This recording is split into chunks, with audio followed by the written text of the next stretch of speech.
Hey guys, it's Chris with Simply Japanese Maples. We're getting close to Halloween, so let's do a Halloween themed show today. We're gonna talk about ghosts and we're gonna talk about witch's broom. I know, ghosts and witch's broom, Japanese maples, what's the connection? You already know that we've got trees that are called ghosts or trees that are the ghost type. These are your reticulated leaf trees, the trees showing the veins very prominently.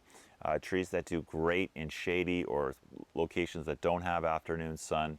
And witch's brooms, which I don't know if we've talked about before. Witch's brooms basically are natural growth you can see in any kind of tree, and you'll often see it looks like a big, looks like a squirrel's nest or something like that. And essentially what's happened is nursery folk have discovered witch's brooms on Japanese maples and then taken cuttings from these areas and grown them out to see how they turn out. So there's a number of popular and great trees that are a result of this. For example, Shaina, Twombley's red Sentinel, Skeeters Broom. So there's a number of them that are considered witch's brooms, or at least were propagated from witch's brooms. And with the ghost trees, we've got your ghost series, which all have ghost attached to the name, sister ghost, uncle ghost, first ghost, etc. But there's a number of trees that don't necessarily have ghost in the name that are sort of thought of as ghost type trees, a reticulated type tree. So let's have a look at some of those guys.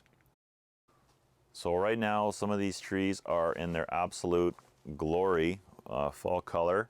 We're looking at, we've got a number of different ghost trees here, and one that is not called ghost, but it's in that sort of line of trees. So we've got grandma ghost here on the right, which is the smaller of the bunch that we have here, and one of the smaller of a ghost type tree you can have. So might only get to be 8 or 10 feet tall over time, and but a nice little tree. Right now it's got this beautiful, almost fuchsia, reddy pink color on the leaves.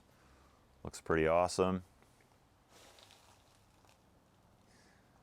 Right next to that, we've got Sister Ghost, which I'm a huge fan of. Sister Ghost has orange and yellows fall color, and awesome reticulated look all summer long with the green and white / cream sort of reticulated leaves. But awesome fall colors as well. Up here, really nice kind of orangey color. Beside that, we've got Amber Ghost, which you guessed it, has amber in it. Not right now. It's got a beautiful purple red color right now. You still have some of the summer coloring here, but in the spring, early summer, you get amber in the coloring of the leaf, which is just a fabulous tree. And beside that, we've got white peaches, Acer palmatum white peaches, which has been putting on a show for the last 2 weeks. Started off with just a couple purple little leaves, and then it's just gone to some yellows, oranges, a little bit of everything, some red, reddy pink color. Just a fabulous tree. This is a tree that I've had in the ground, and now I've have it in a pot again. And it did really well in the ground with sunlight up to about 1:30, 2 o'clock in the afternoon, and held its color, or its leaf colors really well, and does well in with more shade as also. So some great trees there, folks. Not scary at all, but definitely great trees. Now, witch's brooms. Let's look at some witch's brooms. We've got Skeeters Broom here. Now, this was a beautiful tree about 6 feet tall that unfortunately, due to some root rot, I ended up having to cut off a lot of it, and now it's kind of bouncing back. But for the purpose of demonstration, we're just going to look at this a little bit. Now, with the brooms, a lot of times the giveaway that it is from a broom is this middle leaf lobe.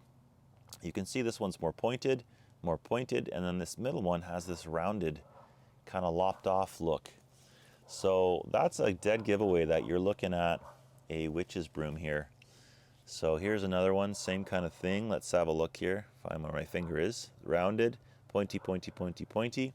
So that's our witch's broom. Next to that one is Shaina. Same kind of thing. You can look at the leaves, and again, this middle one rounded and the other ones are pointy. So that's our giveaway that this is a broom. Another sort of hallmark of these Brooms is going to be they're fairly, some of them, for example, Shaina, is fairly tight with the leaf growth. So the distance between the nodes where the leaves and stems come out can often be quite compressed. And so you get a much tighter leaf layering, almost more like Mikawa Yatsubusa.